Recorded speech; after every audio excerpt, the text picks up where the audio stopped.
பெரிய கட்சியாக இருக்கலாம், இருந்துட்டு போங்க, அதில் பிரச்சனை இல்லை. ஆனால் சுயநிர்ணய உரிமைக்கான விளக்கத்தை நீங்கள் சொல்ல கடமைப்பட்டிருக்கிறீர்கள் என்பது தான் எங்களுடைய கருத்து. சரி, அவர் எடுபடிவால் அதுதான் சொல்லுவார். நாங்கள் கேட்க விரும்புகிறோம், அவரை காத்து கேட்குறேன், சுயநிர்ணய உரிமைண்டா என்ன, எப்படி சுயநிர்ணய உரிமை பாவிக்கிறேன்னு சொல்லுவாப்போ. காய்ச்சி போட்டு தமிழ் பொது வேட்பாளர் பற்றி கதை. சுயநிர்ணய உரிமை என்பது அந்த மக்கள் தங்களுடைய தலைவிதி எப்படி இருக்கணும்னு தீர்மானிக்கிறான், அதான் பொதுமக்கள் வாக்கெடுப்பு.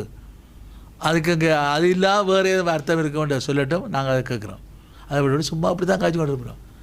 அவருக்கு 60 கோடி கொடுத்துருக்கு, இப்படி எத்தனையோ எல்லாம் மேலாளர்களுடன் கீழாளர்களுடன் எல்லாம் நடத்தி நாசம் வருங்கோ. ஆனால் தமிழ் மக்களை பொறுத்தளவில் போராட்டங்கள் ஆரம்பிக்க என்ன சொல்லப்பட்டது, இவரால் முடியாது, முப்படைகளையும் கொண்டு வந்து ஒரு நடைமுறை அரசாங்கத்தை கட்டி எழுப்பி இன்றைக்கு சர்வதேசத்தில் இன்றைக்கு கொண்டு வர்ற அளவுக்கு போராட்டம் வளர்ந்தது. அது முடியாண்டில்லை. ஆரம்பத்தில் இப்படி தான் சொல்லுவேன், இதெல்லாம் வராது, சரி வராது, இது நிற்கும் போகும். அது இது கோரிக்கை. இன்றைக்கு உலகம் இன்றைக்கு எத்தனையோ நாட்டு பிரதமர்கள் இனப்படுகொலை, சர்வதேச நீதி வேண்டும் என்றது வந்திருக்கிறார் என்றால், அமெரிக்க காங்கிரஸிலேயே ஒரு சுதந்திரத்துக்கான பொதுமக்கள் வாக்கெடுப்பு வர வேண்டும் என்ற 10 பேரோட ஒரு தீர்மானம் வந்திருக்கிறார் என்றால், அந்த தீர்மானம் நிறைவேறுகின்ற நிலைமைக்கு நாங்கள் அனுசரணையாக சாதகமாக செயற்பட வேண்டும். அதில் நாங்கள் சொல்ல இவங்களுக்கு ரெண்டு வேண்டாம் செஞ்சு போட்டு திருப்பியும் அடி வாண்டி கொண்டு ஓடி போய் நக்கரக்கா போய் நிற்கிறது. எங்களுக்கு தேவை எது என்பதை நாங்கள் கேட்டால் தான் மற்றவர்கள் உதவிக்கு வருவார்கள். அது ஒரு குடும்பங்கள்லேயும் ஒரு ஊர்லேயும் சரி ஒரு பிரச்சனைக்கு பொதுவானது.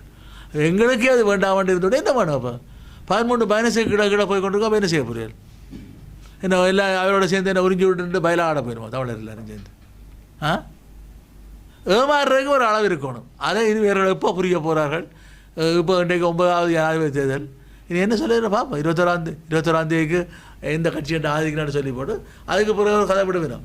இவன் சொல்கிறாள் கையை காட்டுறாரு வெள்ளி வேறு தோப்பாரோட பிறகு தெரிய வரும். 22ஆம் தேதி எங்களுக்கு தெரிய வரும். எத்தனை நேரம் வந்து போனேன்?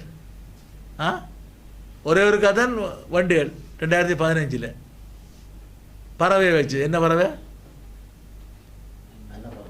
அன்னப்பறவை. அன்னப்பட்சி 2010 வந்து ஓட்ட. இன்றைக்கு சாத்பன்சா என்ன செய்கிறார்? அவர் ஓட்ட அடிவண்ண காரை கொண்டு திரிகிறார், ஆள் இல்லையா. அவரை தான் நம்பி போட்டுகள். 2010 15 அன்னப்பட்சியை போட்டு வண்டிகள் வேண்டாம் பகிரங்கமாக சொன்னான் எங்களோட கூட்டத்தில், தமிழ் தேசிய கூட்டமைப்பில். அமெரிக்கா இந்தியா இந்த ஆதரவோட ஒரு தீர்மானத்தை கையெழுத்து போட்டு சொல்லி கேளுங்கொண்டு முடியாண்டு இன்றைக்கு நடந்த ஏமாற்றப்பட்டிருக்கேன். 2020 19 திருப்பி அன்னப்பட்சியை கொண்டு வந்தேன் சகித்துக்களால். இப்போ அன்னப்பட்சி இப்போ சாப்பாடு இல்லாமல் இருக்கோ தெரியல, அல்ல அன்னப்பட்சிக்கும் குரங்கம்மா வந்துட்டு தெரியல. இப்போ வந்து அவர் டெலிஃபோன் பண்ணி வாரி வரார். இவர் இங்கே ஐயா கேஸில் வரார். அவர் அவன்டார் திசையறி ஏதோ கண்டுபிடிக்கிறார். எல்லாம் நாசம் வரத்து தமிழனை கெடுத்துக்கு போட்டு வந்து நிற்கிறோம். எவர் வந்தாலும் தமிழ் பொது வேட்பாளரை நாங்கள் ஆதரிக்கின்றோம்ன்றதை உலகத்துக்கு காட்டுவதற்கு அது நல்ல விடயம் என்பதுதான் என்னுடைய கருத்து.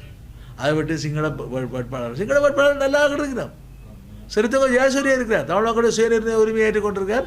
ஸ்காட்லாந்தில் இருக்கக்கூடிய பிரித்தானியாவுடைய ஸ்காட்லாந்தில் இருக்கக்கூடிய சொல்கிறார் உச்சபட்சம். அவர்களோட சொல்கிறதுக்கு அளவுக்கு தமிழ் பொது வேட்பாளருக்கு வக்கில்லாமல் இருக்கிறன்றால் எங்களுக்கு வேதனையாக இருக்குது. சிங்களவருடைய எல்லாரையும் இப்படி சொல்லாங்க. சிறுத்தவங்க ஜெயசூரியா சிங்களவர். தமிழில் மொழி சுதந்திர கீதம் பாடணும் அடிவண்டார் கொழும்பில். இன்றைக்கும் அந்த கொள்கையை மாற்றல.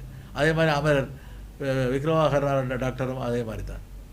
இப்படி ஒரு சிலர் இருக்கிறார் விரல் விட்டு எண்ணக்கூடியவர்கள். முழு பேரும் அல்ல. அதை நாங்கள் பார்ப்போம். ஆகவே இதை மக்கள் தெரிஞ்சு கொள்ளக்கூடிய விதத்திலே இந்த ஜனாதிபதி தேர்தலை பாவிக்க வேண்டும் என்பதுதான்